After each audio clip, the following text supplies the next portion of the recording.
की किसी सामग्री की इस भाव में, इस रंग में वैष्णव जीते।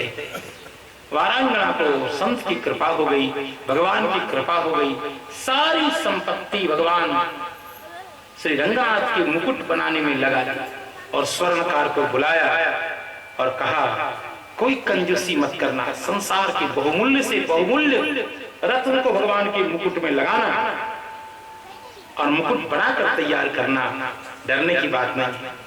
आप यदि श्री बालाजी तिरुपति का दर्शन किए हो, आपको पता है जब मैं शास्त्री तृतीय वर्ष में पढ़ता था तो दर्शन करने गया, उस समय जिस दिन मैं दर्शन करने गया था 7.5 करोड़ रुपए का मुकुट था। जब मैं पढ़ता था शास्त्री थर्ड ईयर में, भगवान का एक मुकुट बालाजी तिरुपति 7.5 करोड़ का एक मुकुट, और अभी उसका क्या मूल्य होगा भगवान जाने। उससे भी भव्य मुकुट उस वारांगना ने तैयार किया। रोज सुनाते पूछते आज कितना बना, आज कितना बना, आज कितना बना, और जब जब पूछते रात दिन भगवान का चिंतन करते, अच्छा भगवान जब मुकुट पहनेंगे तो कैसा लगेगा। राज अब वारांगना संसार का चिंतन नहीं करती है और रात दिन भगवान का चिंतन करती है। भगवान का रंग लग गया, अब किसी पुरुष का चिंतन नहीं करती। रोज या तो भगवान के लिए मुकुट का चिंतन करती, या भगवान के मस्तक पर जब मुकुट आएगा तो कैसा लगेगा, इसी का चिंतन करते करते करते चित्त शुद्ध हो गया, मन निर्मल हो गया, और एक दिन 6 महीने के बाद वो मुकुट बनकर तैयार हो गया, जिसमें उसने सारी संपदा लगा दी थी। केवल वारांगना बची थी, सारी संपत्ति सब कुछ। और मन में आया कि थाल में मुकुट लेकर के श्री रंगनाथ भगवान के दरवाजे पर पहुंची। मन में आया कि पुजारी जी जब पूछेंगे कि ये मुकुट वाली कौन है, तब मैं कैसे उनसे बोलूंगी। सामने आई, शौक था मन में, रात में सपना देखती थी कि मैं स्वयं अपने हाथ से भगवान को पहनाती। मन में अभाव था, रोज सोचती थी तो मन में आता कि मैं स्वयं अपने हाथ से भगवान को पहना देती। फिर अपने कर्म को याद करती तो सोचती कि शायद मेरे हाथ से पुजारी भी स्वीकार नहीं करेंगे तो भगवान का स्वीकार करना तो दूर है। लेकिन भगवान सबके मन की बात जानते हैं। थाल में सजा करके मुकुट लाई और पुजारी ने देखा, पहचान गई, तो कहा कि आप मंदिर के बाहर रहो, तुम मंदिर के बाहर रहो, लाओ मुकुट। पुजारी जी मुकुट को लेकर के अंदर जा रहे थे। कहा जाता है क्या, मैं मूल पढ़ के आपको सुना देता हूं कि किस समय वो अपावन हो गई।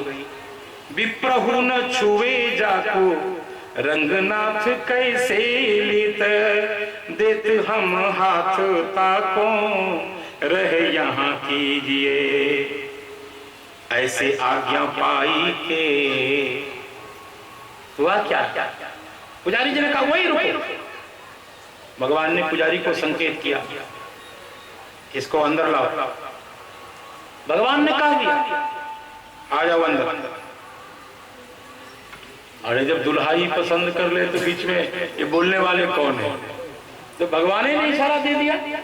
पुजारी से कहा भेज दो उसको अंदर, चलेगा। ये रसिक शिरोमणि भगवान ने बुला लिया और कहा जाता लिखा है श्री प्रियादास जी महाराज ने, ऐसे आज्ञा पाई के निशंक भई मंदिर में, फिर यूं शशंक धीक तिया धर्म भी जो है। जो ही चौकट को पार करती है कि आप सब जानते हैं कि स्त्री धर्म उसके शरीर में प्रकट हो गया और शरीर अपावन हो गया। उसने मन में विचार किया, हा धिक्का, अब कैसे हम मंदिर के अंदर प्रवेश करें। मन में विचार करने लग गई कैसे। लेकिन बाहरी जगन्नाथ भगवान, बाहरी श्री रंगनाथ भगवान ने मुस्कुरा करके कहा आ जाओ आ जाओ आ जाओ। भगवान ने बुला लिया। उस अवस्था में, अपावन अवस्था में कहा आ जा, कोई बात नहीं। और कहा जाता है कि भगवान रंगनाथ ने अपने मस्तक झुका दिए और उस अवस्था में वारांगना ने भगवान को मुकुट पहना दिया। बोलो पति पावन भगवान की, भक्त वत्सल भगवान की। और भगवान ने प्रसन्न होकर के उसके हृदय में अपनी अमल विमल अचल भक्ति की स्थापना कर दी। तो भैया भगवान इतने पतित पावन है, हम आप लौकिक दृष्टि से अपावन पावन का विचार करें, लेकिन जब दुल्हा प्रसन्न हो जाए दुल्हन के ऊपर तो कोई क्या करेगा? आप अपना नियम कानून अपने जेबी में रखो, दुल्हा ही खुशी हो गया। बारमुखी जी की जय। इसके बाद जो कथा है वो वेशनिष्ठ एक राजा की कथा है। एक ऐसे वेशनिष्ठ राजा, वो कभी नहीं देखते, केवल तिलक कंठी विरक्त वेश को देख लेता। बस उस राजा होने पर भी उस वैष्णव को लाने के लिए पालकी भेजता और अंदर घर में बुला करके संत को भोजन करा के पूजन करके कुर्सी पे बिठा देता। राजा रानी दोनों संत के आगे नाचते थे।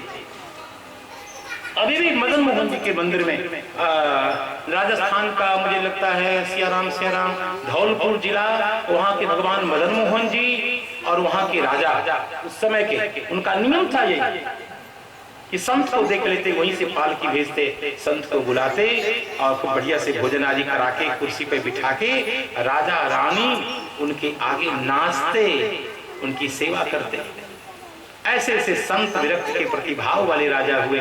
वेश की निष्ठा देखो, महाराज जी जानते हैं, महाराज जी इसलिए जानते हैं कि महाराज जी ही जानते हैं। हमारे इस वेश को वेश भगवान का बोलते हैं। ये वेश की बहुत कीमत है। रावण ने इस वेश को बदनाम किया और जगदम्बा सीता माता ने इस वेश का आदर किया। तो वेश, हम कपटी हो सकते हैं, छली हो सकते हैं, पापी हैं, लेकिन ये वेश तो भगवान का है।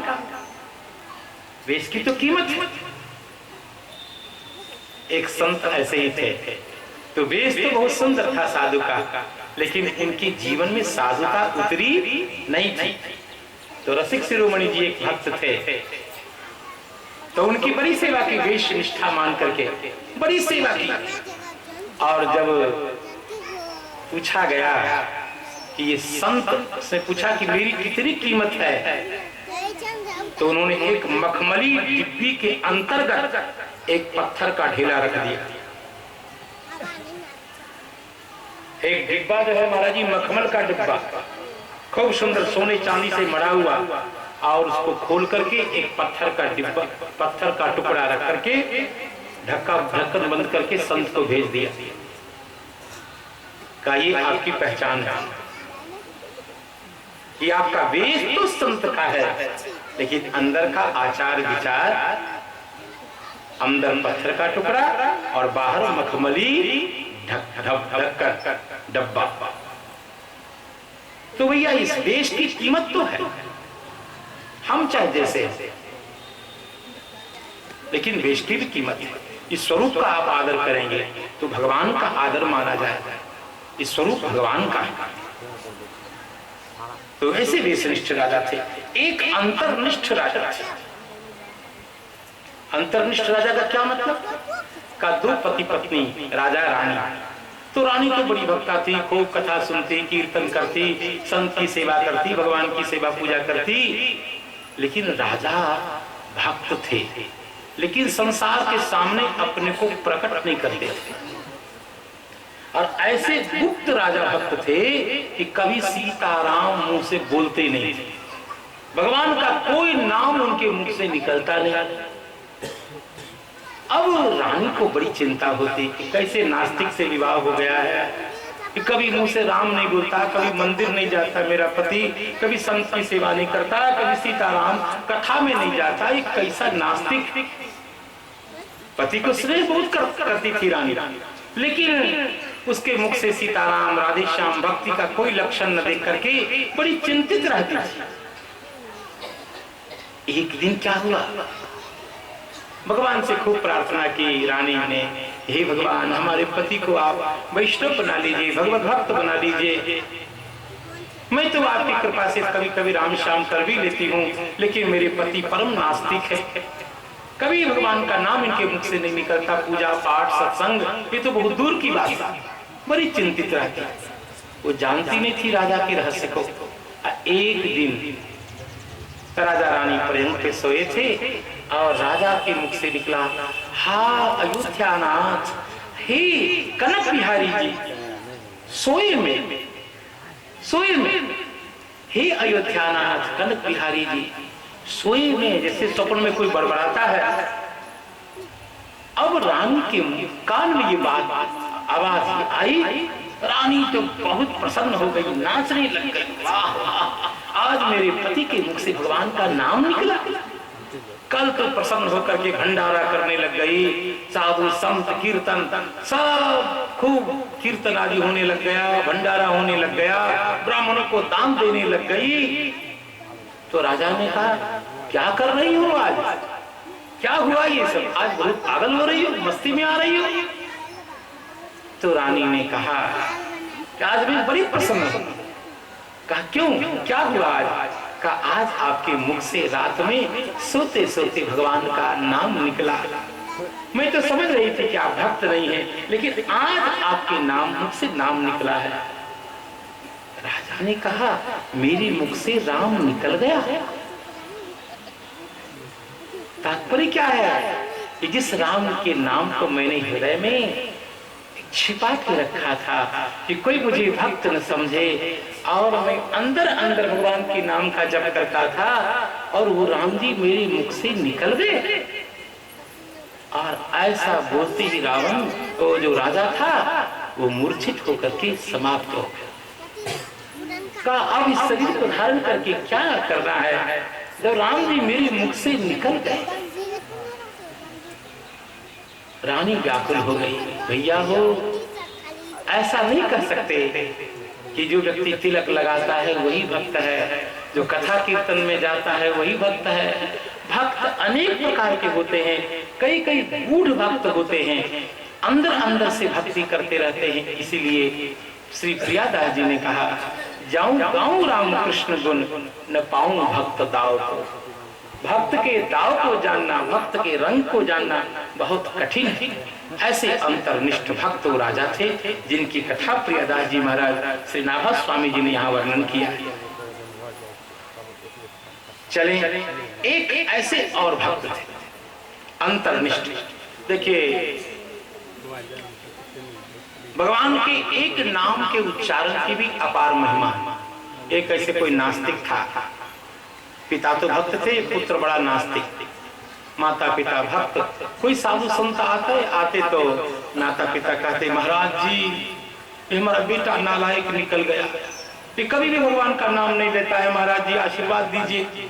और वो लगता है उस पार्टी का था बच्चा, कमाने वाला खाएगा, एकदम नहीं, राम नहीं, कृष्ण नहीं, कौन होता है, कर्म प्रधान है। उसी पार्टी का वो बच्चा था, पार्टी का के नाम लेने की कोई जरूरी नहीं। बस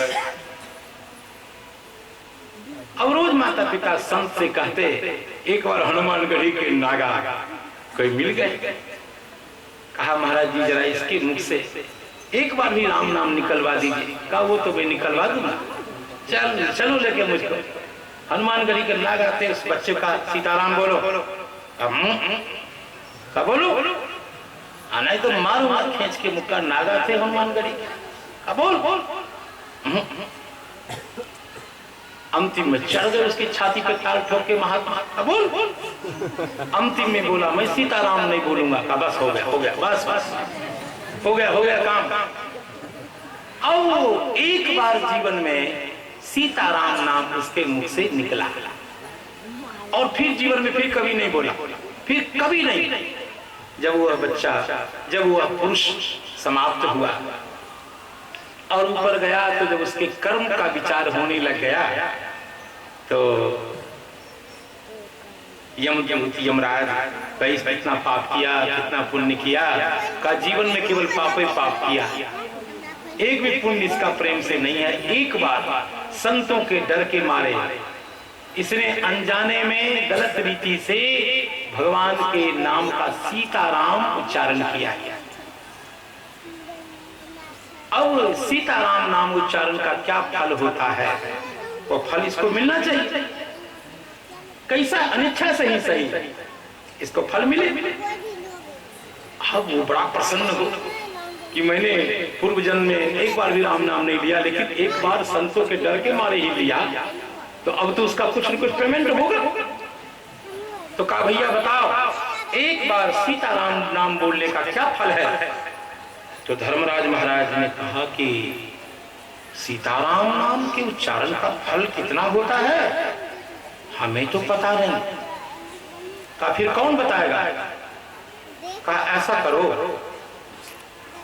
हम सब चलते हैं, जो यमराज की सबसे बड़ी धर्मराज के जो परम भागवत थे उनको पूछने। धर्मराज ने कहा हम भी विचार करते हैं, तो इतना फल है राम नाम के जप का, राम नाम के उच्चारण का, हमारी समझ में नहीं आ रहा। कहा ठीक है। वो बच्चा और नखरा कर गया, और नखरा कहा कि हम पहले पाप का नहीं भोगेंगे फल, पहले हम पुण्य का फल भोगेंगे। कहा चलो पहले आगे चलो, धर्मराज के पास और विचार होगा। कहा नहीं हम ऐसे पैदल नहीं जाएंगे, हम कान्हा पे चढ़ के जाएंगे। कहा किसके। अब देखो वो लसराने लग गया, आपकी भाषा में कहूँ लसराने लगे। कहा धर्मराज हमको कान्हा पे चढ़ावे तो तब मैं जाऊंगा। तो धर्मराज जी ने कहा कि राम नाम के उच्चारण का महात्म क्या है हमें पता नहीं है, क्या फल इसको दिया जाए। तो धर्मराज महाराज ने उसको कांधे पे बिठाया और आए ब्रह्मलोक।